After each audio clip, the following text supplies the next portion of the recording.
예수 나의 좋은 치료자,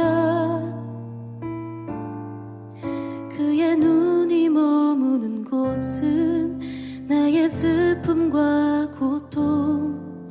고개를 들어 그의 눈을 볼 때에 난 알았네.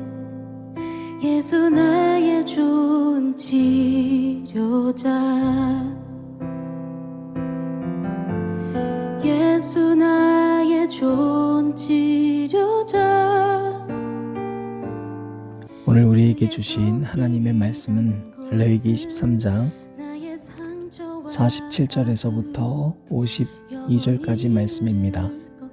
만일 의복에 나병 색점이 발생하여 털옷에나 베옷에나 배나 털의 날에나 씨에나 혹 가죽에나 가죽으로 만든 모든 것에 있으되 그 의복에나 가죽에나 그 날에나 씨에나 가죽으로 만든 모든 것에 병색이 푸르거나 붉으면 이는 나병의 색점이라 제사장에게 보일 것이요 제사장은 그 색점을 진찰하고 그것을 이레 동안 간직하였다가 이레 만에 그 색점을 살필지니 그 색점이 의복의 날에나 씨에나 가죽에나 가죽으로 만든 것에 퍼졌으면 이는 악성 나병이라 그것이 부정함으로 그는 그 색점 있는 의복이나 털에나 배의 날이나 씨나 모든 가죽으로 만든 것을 불사를 지니 이는 악성 나병인즉 그것을 불사를 지니라.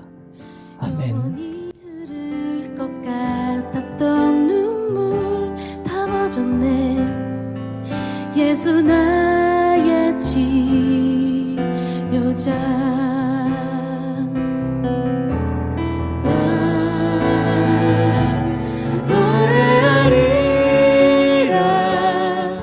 전한 나를 돌아보신 구세주를 찬양해. 하늘 닿는 곳까지 내 손 들리라. 예수 나의 치료자.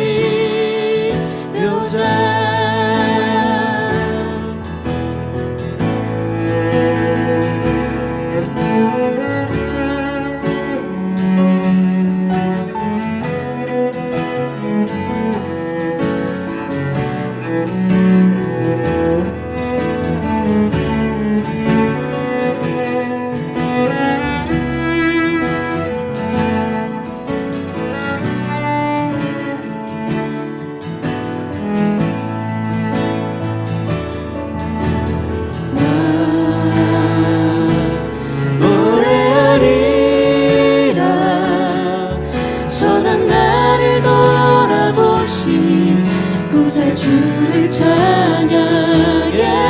하늘 닿는 곳까지 내 손 들리라. 예수 나의 치료자. 예수 나의 치료자.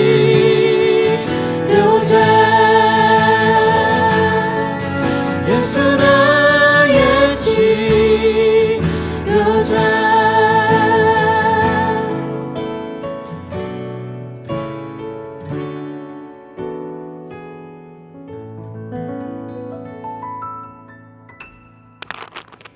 오늘도 우리 주님의 크신 은혜와 사랑이 저와 여러분에게 가득하기를 바랍니다. 우리가 이번 주에는 나병이라고 알려진 피부병의 질환에 대해서 하나님께서 어떻게 진단해야 되는지를 묵상함으로 하나님의 사랑이 얼마나 깊은지, 또한 그 하나님의 사랑을 입은 자는 어떻게 살아가야 할지를 나누고 있습니다. 나병은 성경에서 대표적으로 죄인의 상징된 모습으로 구현됩니다. 그러니까 나병은 나빠, 단순하게 이렇게 생각이 들 수 있죠. 성경에서 이 나병이라고 하는 병이 어떠한 죄성, 죄를 상징하는 특성을 가진 것일지를 묵상할 때 우리는 그냥 나병이 가지고 있는 겉모습만이 아니라 그 병이 가지고 있는 특성이 어떤 죄의 특성을 가지고 있고, 또 그러므로 우리는 어떤 죄의 특성을 가지고 있는지를 성찰해 볼 수 있습니다. 먼저 오늘 읽지 않았지만 45절 말씀 보면 45절 46절에서부터 이 나병 환자가 얼마나 힘들었을지를 생각해 볼 수 있습니다. 46절만 보면요. 병이 있는 날 동안은 늘 부정할 것이라 그가 부정한 즉 혼자 살되 진영 밖에서 살지니라. 여러분이 이 나병이라는 병은 전염이 되는 병이었습니다. 그러니까 격리를 할 수밖에 없는 거예요. 코로나 여러분 격리 중에 있지 않습니까? 그 사람이 뭔가 어마어마한 일을 저질렀기 때문에 격리하는 것이 아니라 이 병 자체가 전염성을 너무나도 갖고 있기 때문에 격리할 수밖에 없습니다. 죄도 마찬가지입니다. 여러분 죄도 전염이 됩니다.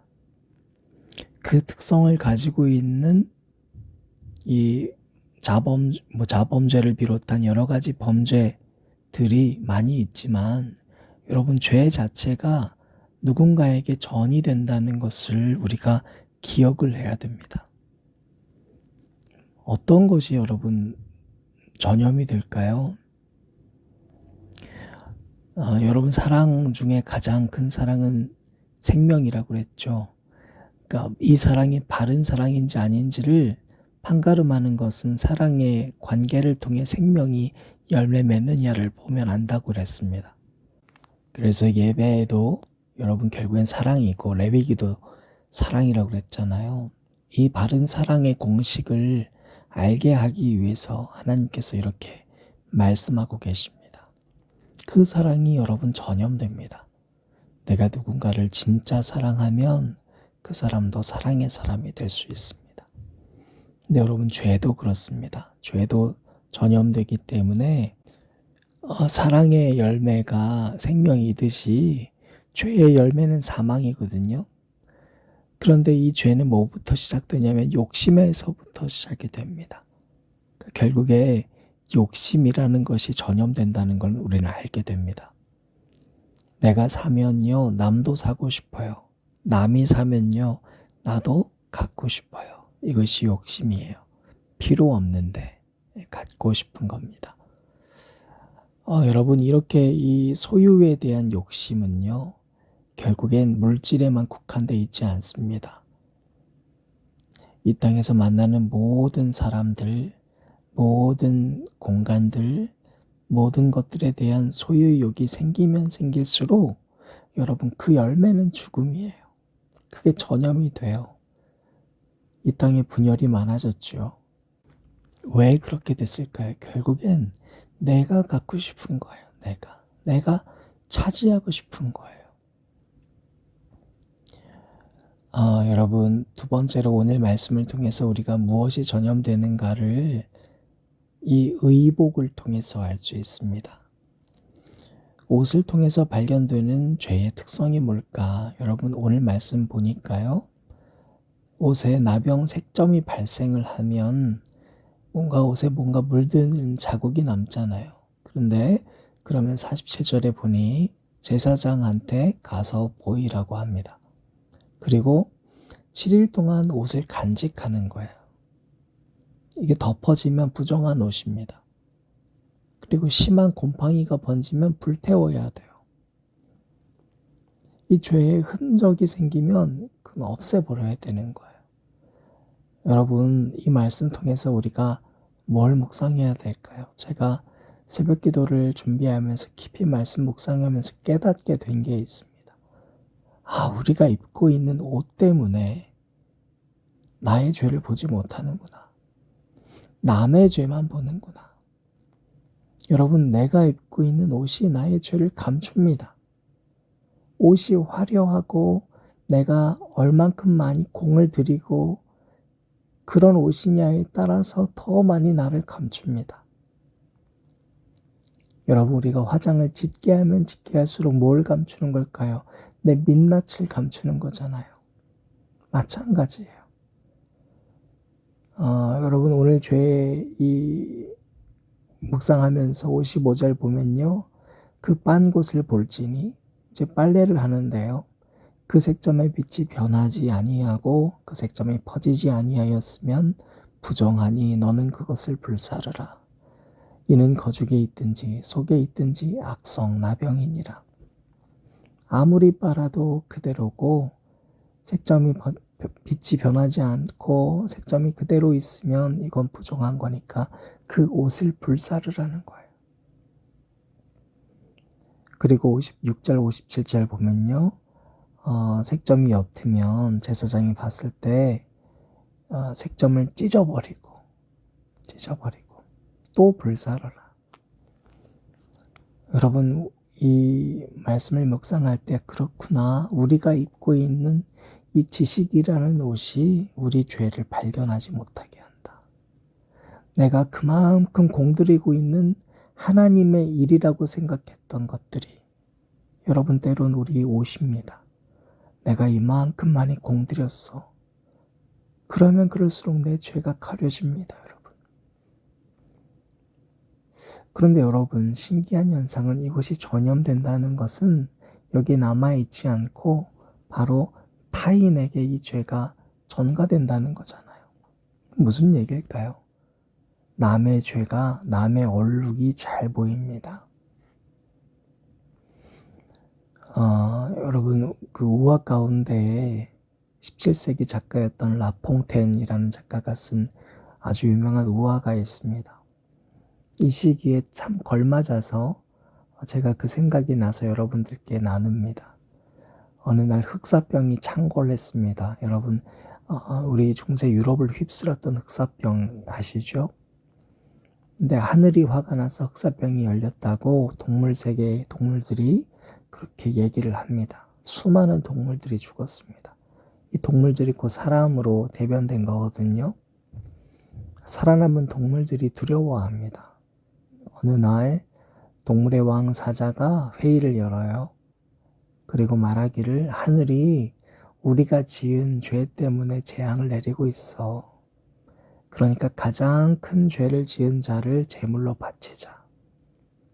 그리고서 사자가 가장 먼저 자기 죄를 얘기합니다. 나는 수없이 많은 양도 잡아먹었고 심지어 양치기까지 잡아먹었다. 옆에 있던 여우가 이 말을 듣고서는 천하고 어리석은 양 잡아먹은 거는 죄 아니라고. 오히려 사자가 성품이 너무 착하고 귀해서 아니 양도 잡아먹을 수 있지. 너무 양심의 가책 느끼시는 거라고. 그러니까 악어가 옆에서 박수를 쳐요. 하나둘씩 다 거듭니다. 너무 훈훈해요. 여기까지면 얼마나 아름다운 동화겠습니까? 한마디씩 다 돌아가면서 자기 죄를 얘기하는데요. 다 그냥 어느 정도 괜찮아. 그리고 당나귀 차례가 됐습니다. 당나귀가 말하는데 내가 어느 날 수도원 풀밭을 지날 때 악마가 속삭였다는 거예요. 배가 고팠는데 연한 풀을 발견했어요. 수도원 옆에. 그때 자신의 혓바닥 넓이만큼 먹었다는 겁니다. 내 마음속에 악마가 부추겨서 내가 먹을 권리가 없는데 먹었다고. 그런데 동물들이 거기에 대해서 이제 한마디씩 하는데요. 곰이 감히 네가 수도원의 풀을 먹냐고. 호랑이는 옆에서 무조건 죽이라고. 다른 동물들은 다 동조해요. 이런 중죄를 씻을 수 있는 것 죽음밖에 없다고. 여러분 가장 무서운 죄가 뭔가 생각해 봤더니 정죄입니다. 우리는 살인은 안 했다고 생각해요. 남 죽이지 않았다고. 그런데 여러분 우리는 정죄를 통해서 남을 죽입니다. 넌 죄인이야. 이 말이 뭐냐면 죄의 삭은 죽음임을 잊었다는 소리입니다. 이 우화가 말하고 있는 건 여러 가지 이야기가 있습니다만 약자에게는 말할 시간도 말할 권리도 주어지지 않고 있는 통제된 사회, 위계질서의 사회를 말해줍니다. 강자들은 겸손한 듯 보이고 자기 죄를 고백하는 것 같지만 실제로 자기가 입고 있는 옷 때문에 진짜 죄를 회개할 수가 없습니다. 형식만 낼 뿐입니다. 여러분, 우리가 내가 입고 있는 옷을 벗지 않으면요, 우리 사는 세상에서 언제나 수직적인 사람밖에 될 수 없습니다. 동물 세계에서 같이 재밌게 그 동물 세계를 꾸려나가다가 바로 이와 같은 위기가 올 때 그 본능이 나오는 것처럼 우리는 이 시기에 정말로 나에게 위기가 닥쳐올 때 자기 안에 있는 이 본능이 나오는 겁니다. 같은 죄를 짓고도, 아니 내가 더 큰 죄를 지었는데도 약자에게는 말할 기회도 주지 않습니다. 사랑하는 여러분, 우리가 입고 있었던 옷이 무슨 옷일까요? 어떤 옷을 입고 계세요? 근사한 옷? 이것도 옷이죠. 근사한 옷을 입으면 입을수록 내가 달라진 것 같지요. 근데 여러분, 그렇지 않습니다. 우리 안에 있는 내면은 언제나 똑같습니다. 겉에 치장을 많이 할수록 내 내면이 얼마나 초라한지를 잊고 삽니다. 여러분, 공부라는 옷이요, 내가 많이 알고 있다는 옷이요, 그러면 그럴수록 내가 얼마나 모르는 게 많은 바보 같은 사람인지를 잊습니다. 그 얼룩이 보이지 않습니다. 그래서 남을 내 아는 지식으로 판단합니다. 그에게 상처를 줍니다. 여러분, 내가 많은 시간과 돈과 에너지를 썼던 주님의 일이요, 그것이 우리 옷일 수도 있습니다. 목사라는 타이틀이요, 그것도 옷일 수 있습니다. 그 모든 옷을 우리가 칭칭 동여맨 이상 내 내면에 어떤 얼룩이 있는지 보이지 않습니다. 그리고 그 얼룩은 점점 번져서 타인에게 물들게 하고 또 다른 이에게 상처 주는 그러한 삶이 될 수 있음을 잊어서는 안 될 것 같습니다. 사랑하는 여러분, 이와 같이 우리의 죄의 모습이 나병과 같다면 우리는 우리의 왕 되신 예수께 나아가야 할 줄로 믿습니다. 우리는 다 서로를 정죄하거든요. 그러니까 내가 정죄받기 싫으니까요, 남한테 먼저 덮어 씌우는 거예요. 여러분, 왜 깡패님들께서 그렇게 막 얼룩덜룩 문신하는지 아세요? 내가 공격받기 싫으니까 남한테 더 공격적으로 대하는 거예요. 남에게 자꾸 그 죄를 전가시키는 사람은 내 죄를 들키기 싫기 때문이에요. 그런데 여러분, 우리 예수님이요, 그런 나 때문에 가장 약한 자로, 약자를 짓밟고 싶은 내 욕망을 아시는 그분께서 그래서 가장 약한 자로, 죄인처럼 죽어주신 예수 그리스도가 되셨습니다. 의인처럼 군림하는 우리에게 그분은 나는 죄인 구하러 왔어. 저는 이 얘기를 들을까봐 참 겁이 납니다. 참 겁이 납니다. 그래서 의롭단 말하지 못하겠습니다. 그분은 언제나 죄인 구하러 왔어. 이런 얘기 하셨거든요. 그것은 의인을 사랑하지 않는다는 게 아니라 내 안에 죄를 발견하지 못해서 아직 의롭지도 않은데 의로운 척하는 우리를 안타까워하시는 예수님이에요. 그러므로 여러분, 앉은 자리 새벽 기도회를 들으시고 나서 내 안에 있는 죄를 발견하지 못하도록 했던 저와 여러분이 입었던 옷들을 벗어내시길 바랍니다.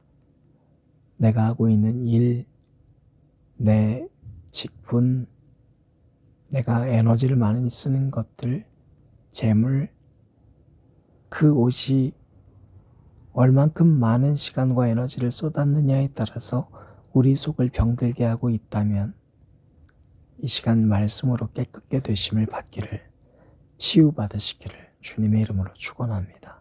기도하시겠습니다. 주님, 감사합니다. 오늘도 우리에게 말씀 주셔서 우리가 죄가 전염된다는 것을 깨닫게 해주시니, 아니 원래 알았던 것인데 가리워져서 우리가 입고 있는 옷 때문에 어느덧 철저히 내면 깊숙이 가리워진 채 있었던 것을 다시 끄집어내 주셔서 감사합니다. 하나님, 우리가 자랑하고 내가 남을 판단하는 도구로 썼던 내가 입고 있는 수많은 옷들을 이 시간 벗어내고 주님께서 성령의 불로 태워주시기를 간절히 기도드립니다. 예수님 이름으로 기도드렸습니다. 아멘. 이 세상 좋은 것이다 무슨 소용있겠어요. 예수 내 안에 없으면 아무 의미 없어요. 매일을 살아가는 나는 죄인입니다.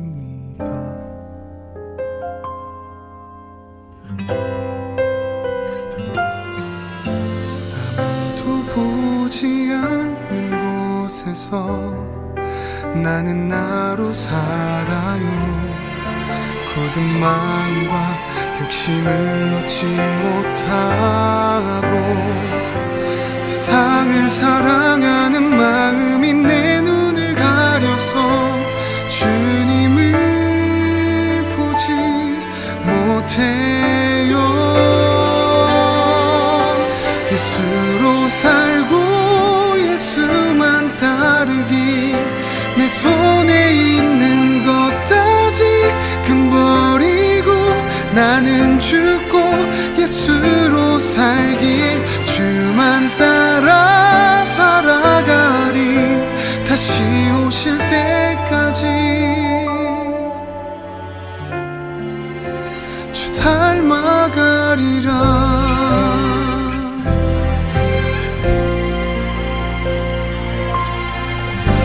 이 세상 좋은 것을 다 나에게 준다 하여도 예수 내 안에 있으니 아무 의미 없어요. 매일을 살아가는 나는 주님 없이는 단 하루도 살 수 없어요. 아무도 알아주지 않아도 주님 나를 아시니 굳은 마음과 욕심을 모두 내려놓고 주님을 사랑하는 마음이 내 안을 채우니 주님을 보내 온전히 예수로 살고 예수만 따르기 내 손에 있는 것 다지금 버리고 나는 죽고 예수로 살기 주만 따라 살아가리 다시 오실 때까지 주 닮아가리라.